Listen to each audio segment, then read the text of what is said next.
We therefore develop this curious thing. We develop a thing which is called an ego. Now, I've got to be very clear to you what I mean by an ego. An ego is not the same thing as a particular living organism. For my philosophy, the particular living organism, which is inseparable from a particular environment, that is to say, from the universe as centered here and now, is something real. It isn't a thing. I call it a feature of the universe.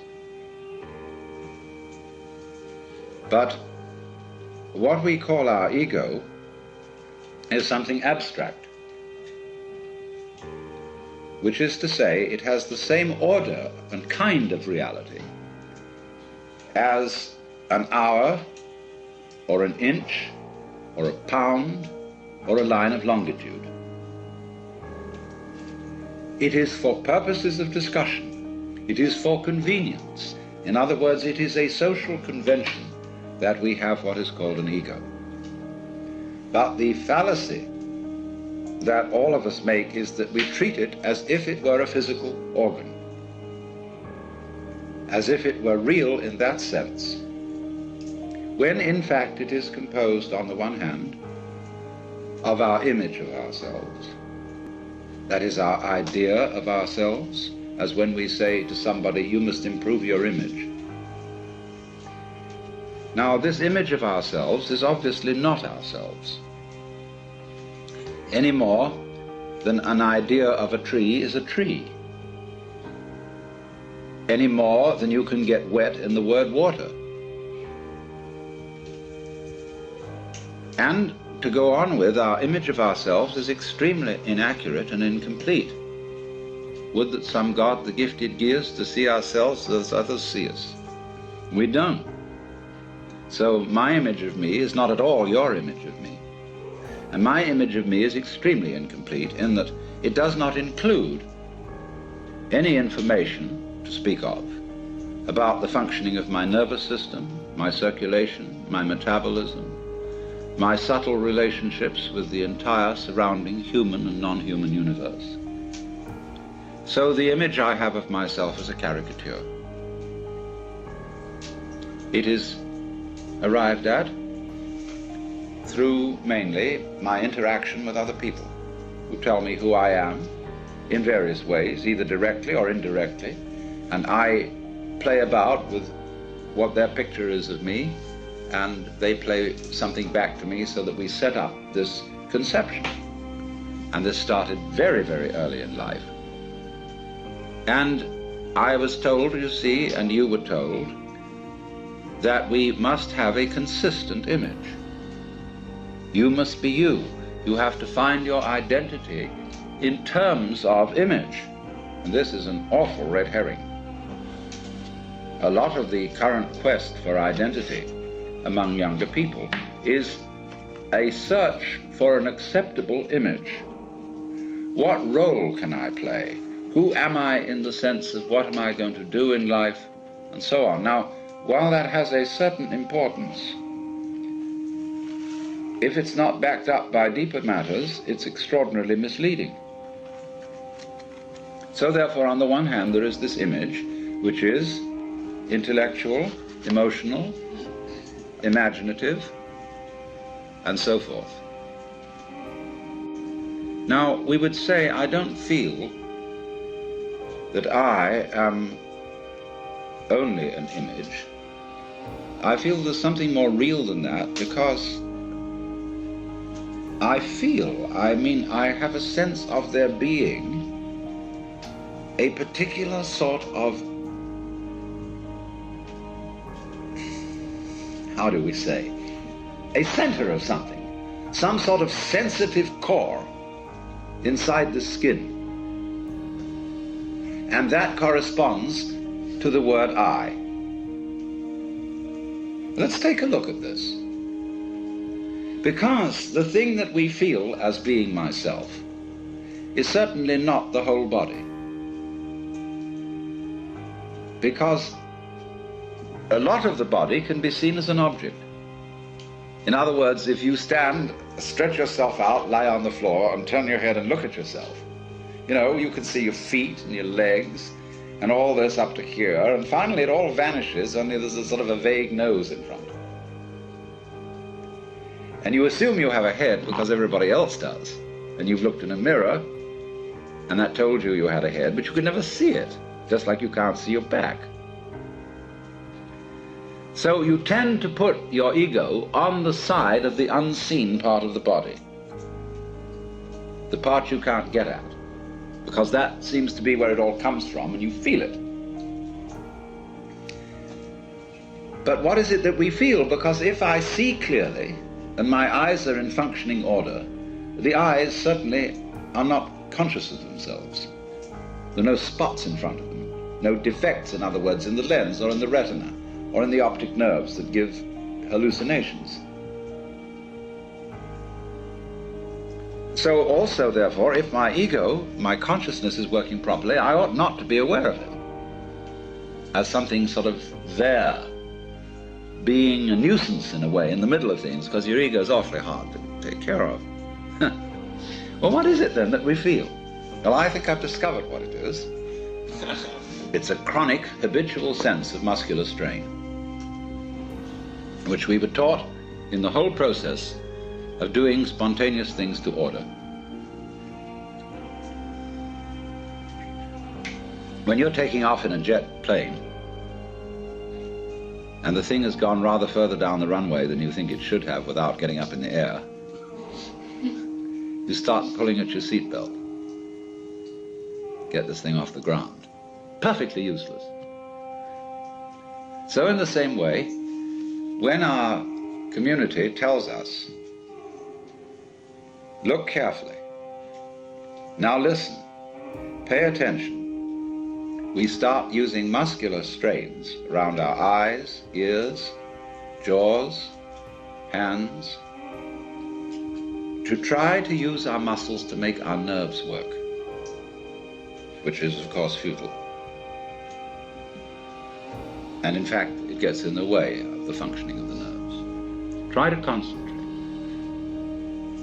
And then when we try to control our emotions, we hold our breath, pull our stomachs in, or tighten our rectal muscles to hold ourselves together. Now pull yourself together! Immediately, what are you to do? What does a child understand by that? He does it muscularly, pulls himself together. This is useless. So everybody chronically pulls themselves together, so that it's so funny, if you get a person to just lie on the floor and relax, there's the floor under you as firm as can be, holding you up. Nevertheless, you will detect that the person is making all sorts of tensions, lest he should suddenly turn into a nasty jello on the floor. So that chronic tension, which in Sanskrit is called sankocha, which means contraction, is the root of what we call the feeling of the ego. So that, in other words, this feeling of tightness is the physical referent for the psychological image of ourselves. So that we get the ego as the marriage of an illusion to a futility. Even though the idea of an I with a name, with a being, is naturally useful for social communication, provided we know what we're doing and take it for what it is. But we are so hung up on this concept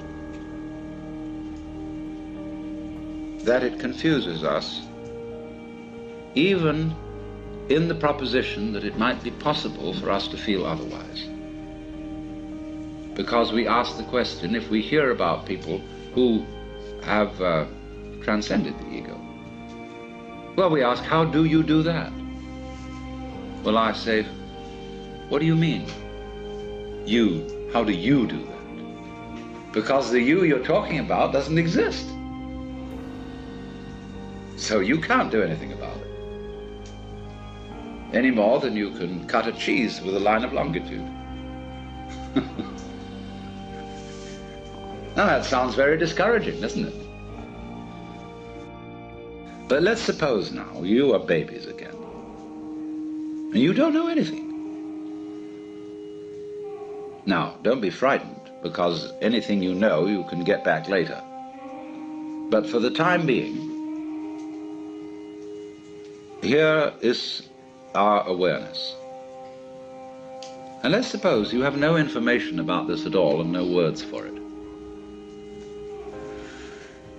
And that my talking to you is just a noise.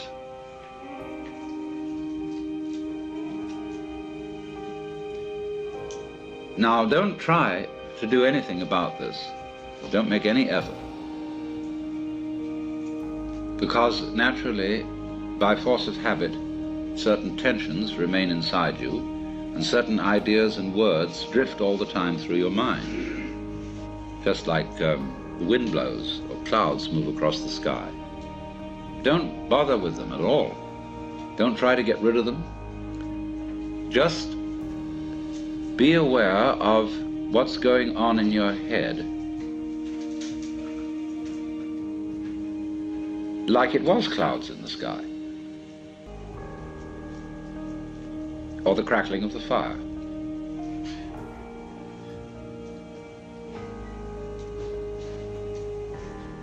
There's no problem to this. All you have to do, really, is look and listen without naming, and if you are naming, never mind. Just listen to that.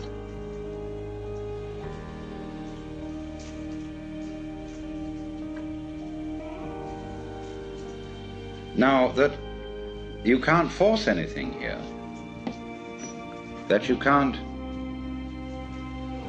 willfully stop thinking and stop naming, is only telling you that the separate you doesn't exist. It isn't a mark of defeat. It isn't a sign of your lack of practice in meditation. That it runs on all by itself simply means that the individual separate you is a figment of your imagination. So you are aware at this point of a happening. Remember, you don't know anything about the difference between you and it. You haven't been told that. You've no words for the difference between inside and outside, between here and there. And nobody has taught you that what you see out in front of you is either near or far from your eyes. Watch a baby put out a finger to touch the moon.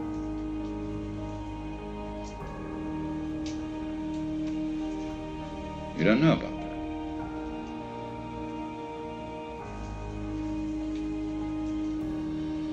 that. Just, therefore, here it is. We'll just call it this.